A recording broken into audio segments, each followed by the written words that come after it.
প্ৰমোদ বড়ো ডাঙৰীয়া ভালকে চৰকাৰ চলাব পৰা নাই অলৰেডি প্ৰমাণ হৈ গ'ল ইয়াৰ কাৰণে আহি থকা দিনত UPPLৰ এটা নাম নিশানি নাথাকিব ৰাজনীতি দল কোনোবা যদি গঠন কৰিছে ইয়াত আমাৰ ক'ব লগা নাই কাৰণ তেখেতসকলে কি উদ্দেশ্যলৈ ৰাজনীতি নতুনকৈ আঞ্চলিক দল জন্ম কৰিছে তেখেতসকলে জানিব কিন্তু আমাৰ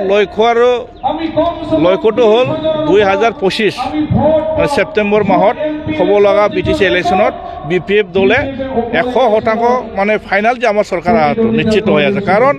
কোনোবা নতুনকৈ ৰাজনীতি দল জন্ম কৰিলে বোলে যে ৰাইজে ভোট দিব এইটোতো নহয় ৰাইজে সিদ্ধান্ত ল'ব BTCত কোনে চৰকাৰ আহিব হয় না নহয় যদি চৰকাৰ ইয়াকে ৰাইজে ভোট দিব অলৰেডি গমেই পাইছে বৰ্তমান UPPL চৰকাৰ তেখেতসকলে 5 বছৰ কাৰ্যকালত আমাৰ BTCবাসী ৰাইজৰ কাৰণে কি কৰি দেখালে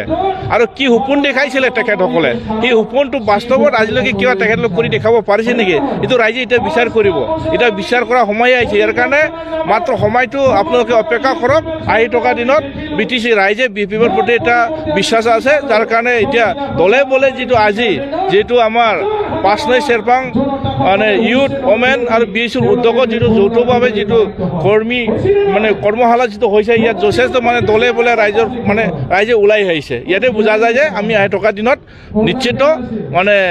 আহি থকা দিনত আমাৰ BPFে চৰকাৰ কৰাটো নিশ্চিত হৈ আছে তেখেতসকলে কি কৈছে কি কোৱা নাই তেখেতে নিজে নাজানে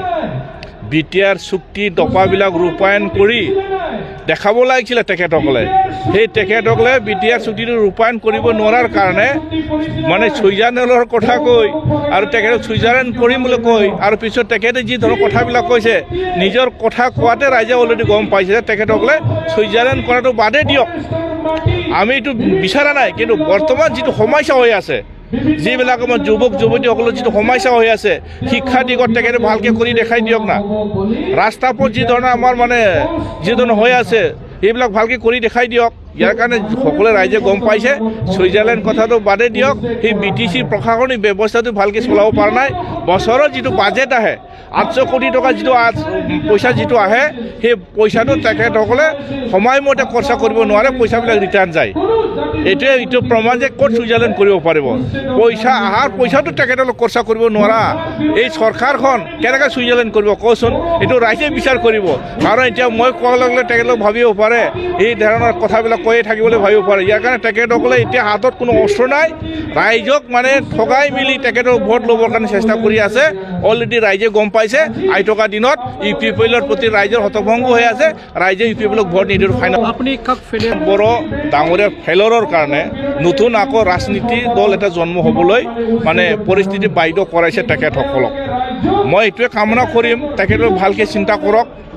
নতুন ৰাজনীতি দল জন্ম কৰাৰ আগতে আপোনালোকে যিটো ৰাজনীতিৰ দল খুলিব গৈ আছে আপোনালোকৰ আদৰ্শ নীতিৰ মাজত যদি ৰাইজৰ মাজত যদি আপোনালোকৰ আদৰ্শবিলাক যদি ভালকৈ ৰাইজক যদি বুজাব পাৰে ভাল হ'ব হয় না নহয় ৰাইজে বিচাৰ কৰিব ইয়াৰ কাৰণে প্ৰমোদ বড়ো ভুলৰ কাৰণে তেখেতৰ নেতৃত্বৰ ভুলৰ কাৰণে যিবিলাক নতুনকৈ ৰাজনীতি দল জন্ম হ'বলৈ গৈ আছে তেখেতসকলে চুক্তিকাৰী আন্দোলনৰ পৰা আহি তেখেতসকলে চুক্তি কৰি অহাৰ পিছতো ৰাজনীতিভাৱে স্পেচ নাপালে তেখেতসকলে স্পেচ নোপোৱাৰ কাৰণে তেখেতসকলক সমাজৰ মাজত থাকি বিভিন্ন ধৰণৰ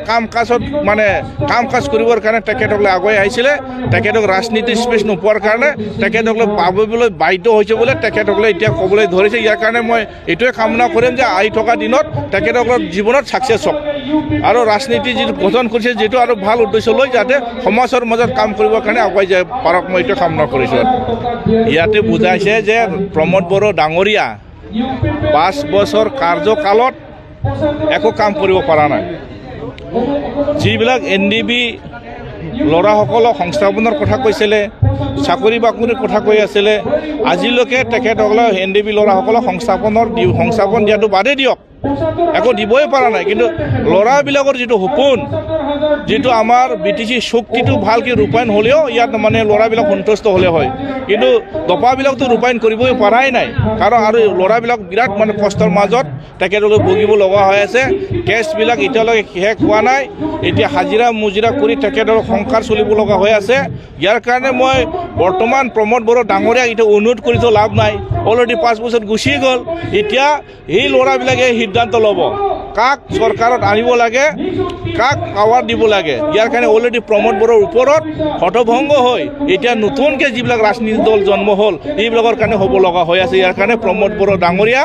ভালকৈ চৰকাৰ চলাব পৰা নাই, অলৰেডিটো প্ৰমাণ হৈ গ'ল। ইয়াৰ কাৰণে আহি থকা দিনত UPPL এটা নাম নিচানি নাথাকিব।